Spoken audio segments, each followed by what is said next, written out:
Heto na, tapusin na nga natin ang delusyon na to ng mga kakamping na dapat si Bam Aquino lang ang kinikredit sa free tertiary education kahit si Rodrigo Duterte ang pumirma nito para maging batas.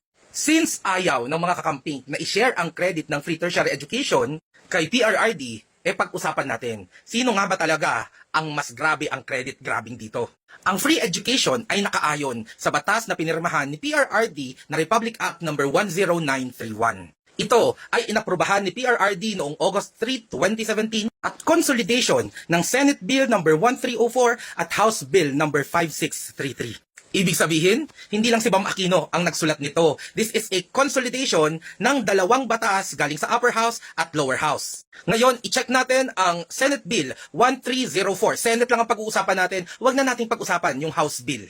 Heto na nga, the 17th Congress Senate Bill No. 1304 of Free Higher Education for All Act. Nakikita nyo, marami ang nag-file ng mga senador and ito yung inapprove ni PRRD noong 8/2/2017. Ayon dito, ang Senate Bill No. 1304 ng 17th Congress na naging Republic Act No. 10931, ang principal author, Ralph G. Recto. Co-author lang si Bam Aquino. And also, sa tingin ko, dapat ang sinasabi nyo, siya ang nag-sponsor ng batas. Oh, hindi pala si Bam Aquino ang principal author niyan, si Ralph Recto. Bakit grabe makakredit ang mga kakamping kay Bam Aquino dito? Sa Senate pa lang yan ang dami niyang kahati sa credit. Paano pa dun sa House of Representatives na mahabang usapan din? Siguro ang magandang tanong, si Bam Aquino ba talaga ang nakaisip nito dito sa Pilipinas? Actually, noong 2015 ay nagpasa na din ng Free College Education Bill na ang author ay si Win Gatchalian. Pero hindi napasa. Bakit? Kasi hindi si Duterte ang presidente. Isa pang bill noong 15th Congress, nag-file ng Senate Bill No. 1732 na gustong gawing free college education. Pinaliit na lang to kasi nga hindi napapasa itong free education. Ang gusto nito ay free education sa information and communication technology lang hindi lahat. Na ang mismong nagpasa ay si Miriam Defensor Santiago noong 2010 pa. Dahil nga, ang laging rason kaya hindi napapasa ang mga ganitong panukala noon ay kulang sa budget at hindi pa kaya ng bansa, ang ginawa ni Miriam Defensor Santiago, pinaliit niya na lang yung scope ng free tertiary education. At least yung information and communication technology na lang. Pero naipasa ba? Hindi.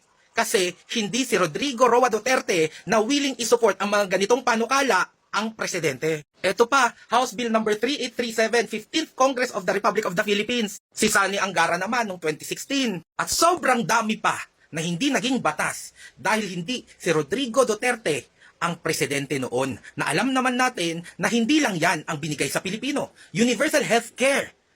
Kalusugan para sa lahat. Maliban doon, tinaasan ang sweldo ng mga teachers ng military at ng kung ano-ano pa. Mga infrastructure project sa buong panig ng bansa na marami kung hindi lahat ng Pilipino ang makikinabang. Ganito ang mga batas na pinapasa noon ni Duterte. Makatao, makapilipino at para sa lahat.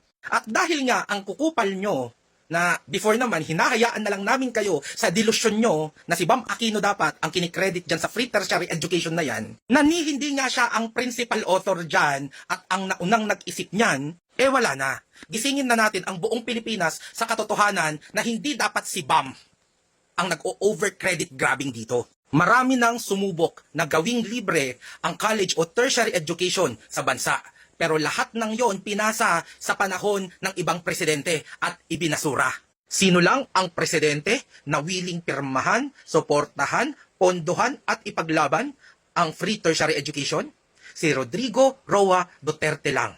Ang isang presidente na ayaw nyo pang mabigyan ng kahit anong credit.